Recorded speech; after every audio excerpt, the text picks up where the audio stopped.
Bedlam, a scene of uproar and confusion. And that would mean it's Bedlam time, baby. Uproar, confusion, championships, everything on the line. Saturday in Norman. We'll get you all set up.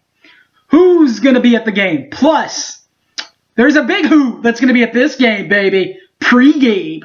You might want to be there for that one. Bright and early with some coffee or Dr. Pepper or something. Be ready to go. With that being said, we'll get you set and all that. But before we do that, let's get you your Sooner Stumper. Here it is, guys. 7 games have been played in Stillwater at night. 1 will be played in Norman. Where was the other night game played in this series? And here's your Sooner hint. It was the first ever night game in Oklahoma Sooner football history. Go back in your record books, boys and girls. We'll get you set for some Bedlam. Coming up next, Boomer Sooner 1982. Don't go away!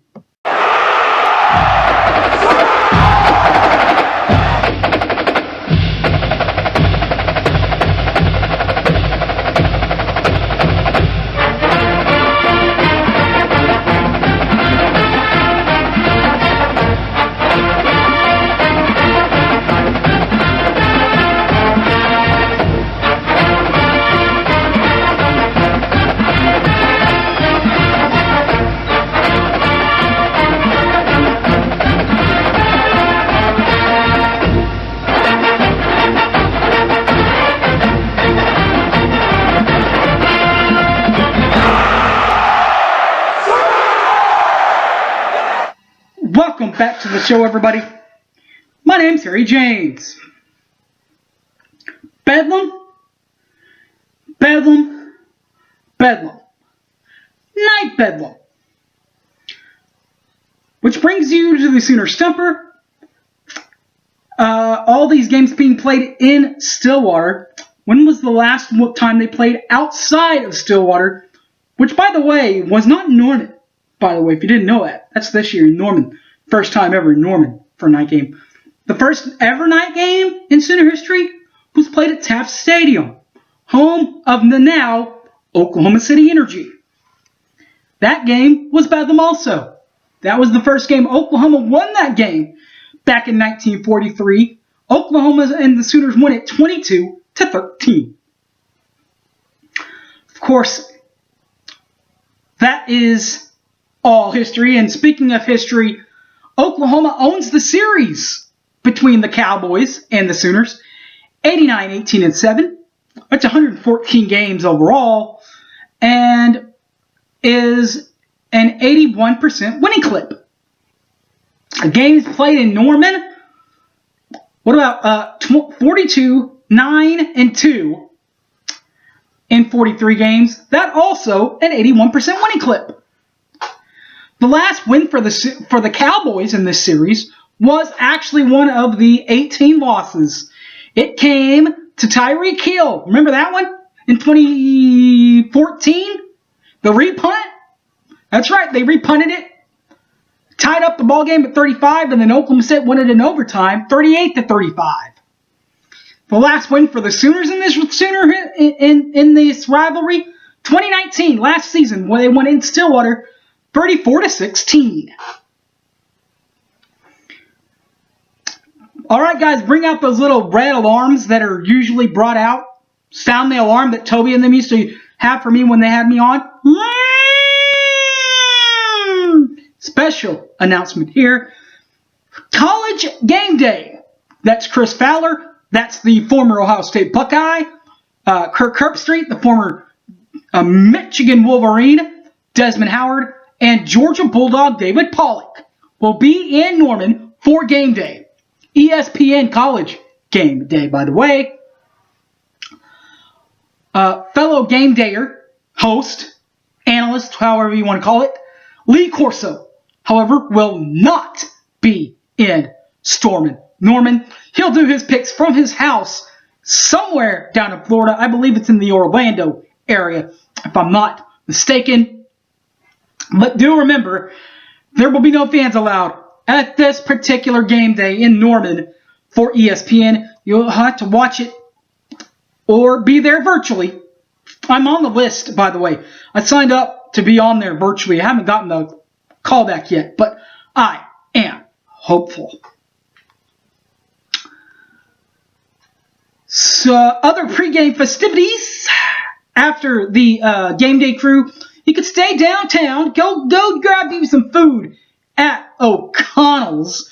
In fact, WWLS will be right there at the aforementioned O'Connell's in Norman for the pregame. Sports Talk 1400 will be diagonally just across the street. That one is at Balfour. Both of those are on Campus Corner, but the franchise will be just north of the stadium at the Party at the Palace.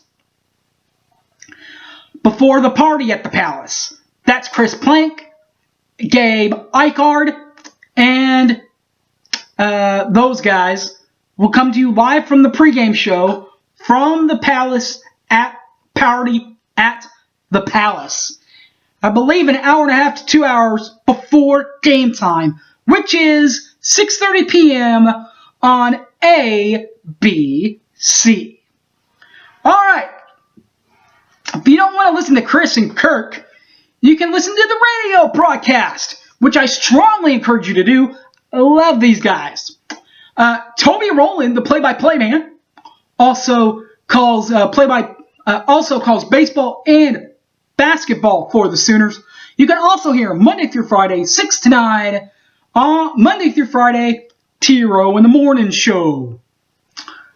Helping him upstairs in the booth, keep him comfortable and warm, the big linebacker, the former Buckus Award winner, however, whatever else you want to call him, Teddy Lehman, the lay, he will lay you out, big boys. Color analyst, also Sports Talk 1400, he's on there from 3 to 6, Monday through Friday. Now we go down to the sidelines, and really, usually he's on the sidelines, but this year, because of COVID, he's on what he calls Eichard's Island.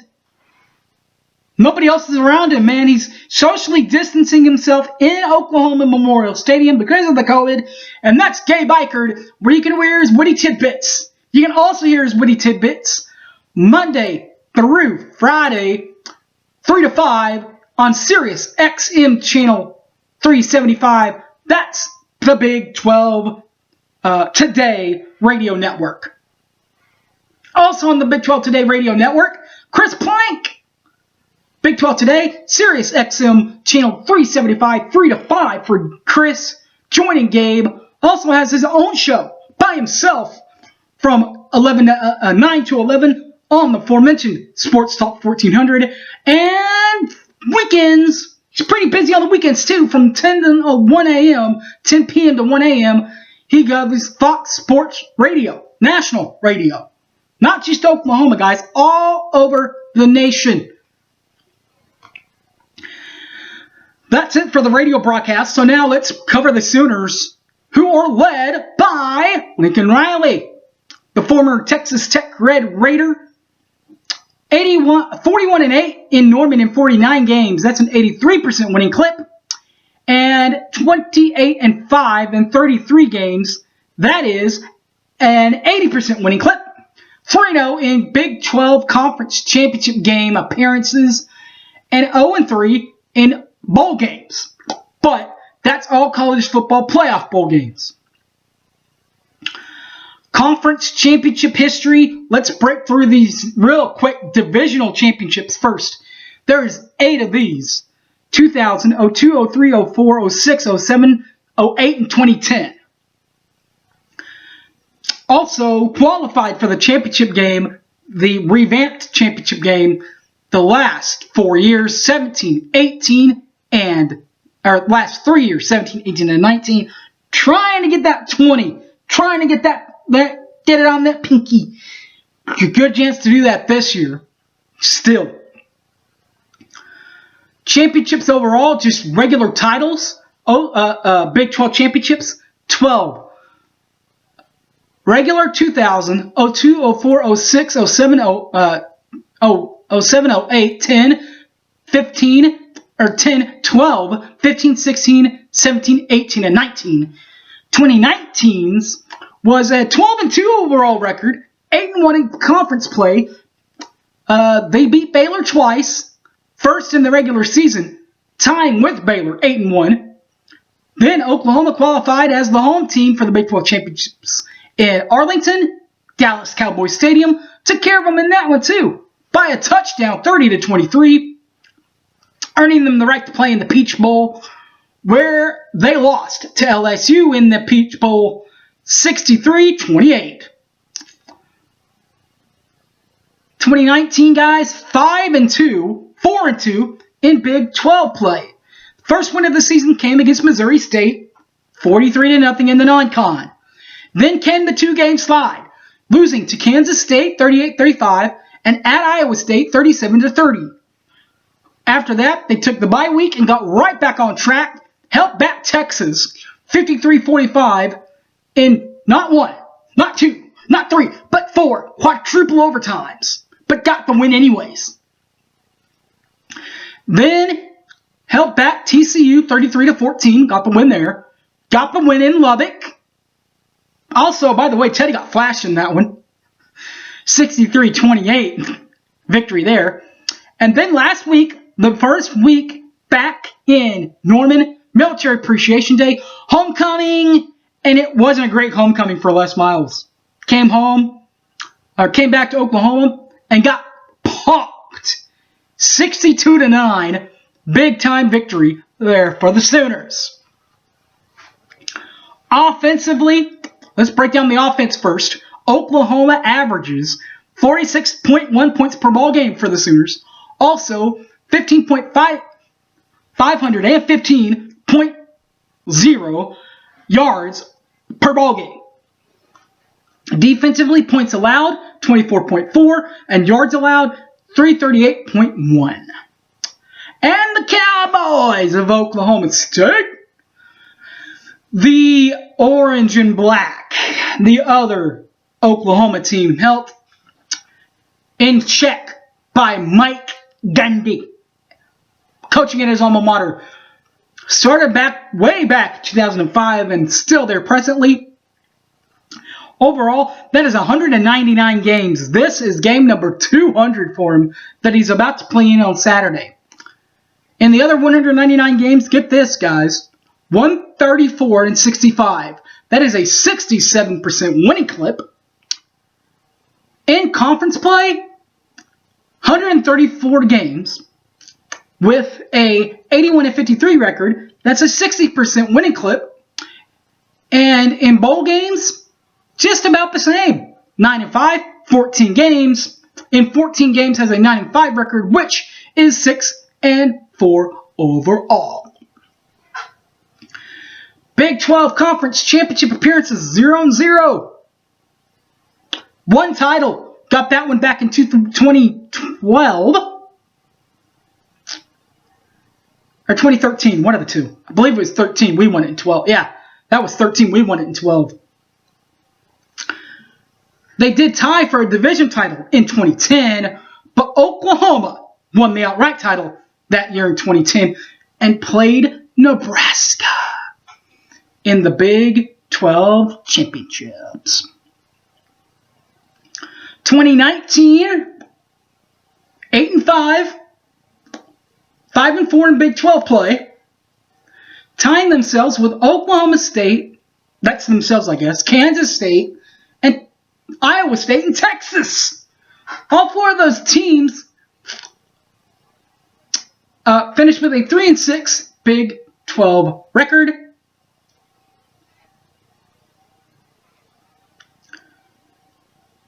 Got to a bowl game though with it. Lost to A&M 24-21. But 2020, lot better for Oklahoma State. In fact, only one loss this time around. 5-1, 4-1 in Big 12 league play. Held off Tulsa 16-7. Pretty good Tulsa team, by the way. That also only has one loss. Coming back and rallying last night against SMU. They then held out West Virginia, who's back on playing well defensively. Held them to only 17 points, taking care of them 23-17. Then went to play their old buddy Les Miles. Got them by 47-7 there. Came home and played Iowa State. Brock Purdy and company helped them in check for most of the game, winning the game 24-21.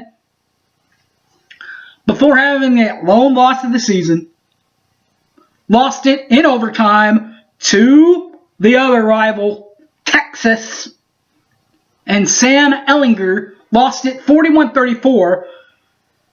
Got back on track, though, last week, or 2 weeks ago, I should say, to finish it with a strip. Could you call it a strip six? If he really didn't strip it out, he just poked it and he just picked up the ball. Well, whatever you want to call it, it was a 20-18 win over Kansas State. Offensively for the Pokes, 28 even. 28.0 points per ball game is what the average. And offensively, average 410 or 411. 411.0 yards per ball game. The big bad defense, allowing only 17.8 points per ball game and 311.5 yards on defense is what they allow. All right, guys. Woohoo! Thanks for watching. This has been the Bedlam preview. Really looking forward to finally having a night game, Bedlam and Norman. It's going to be fun. It's going to be great. It's going to be, I wish I was going to be there. Wish this COVID thing would have just gone away and we would have had 85,000 people there, loud and proud for game day, and more importantly, in the stadium to welcome back Mike Gundy. Guess we'll have to wait 2 years, guys. Thanks for watching. My name's Harry James. You can catch this and all my other videos on YouTube, BoomerSooner1982. Also, on my Facebook page, Harry James Taylor, or on Twitter, @HypeManHarry. And please, please, please, guys, before I sign off, don't forget, if you like this video and all that, and you like the post-game shows, pre-game shows and all that, please, please give my buddy Brady Trantham and Keegan Runo a listen. See, guys? I don't know if y'all can see that well, but it is the OU Inside Podcast. Right there it is, baby. Brady and Keegan. Give them a listen. Also, let's find this one. Here's the other one I'm telling you about. Let's see if I can find them real quick. Here it is. Boom. It's the Patreon. You get the post-game podcast. You get some film review.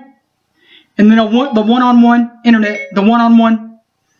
All that is on there. And it is the Inside OU Podcast. And on the Patreon one, it's the @OU Inside Podcast post show. You can just look for it there. You can pledge $5 and get all of it. There's a video review on here of the game itself. Keegan does like a coach's view of it, walks you through it. If you want just the post game and save you $1, you can pay $4. You still get the one-on-one interview from Media Corner, and you still get the post-game report from Brady. All right, guys, thanks for watching. Boomer Sooner, everybody. Thanks for watching. Beat the Pokes. Boomer Sooner.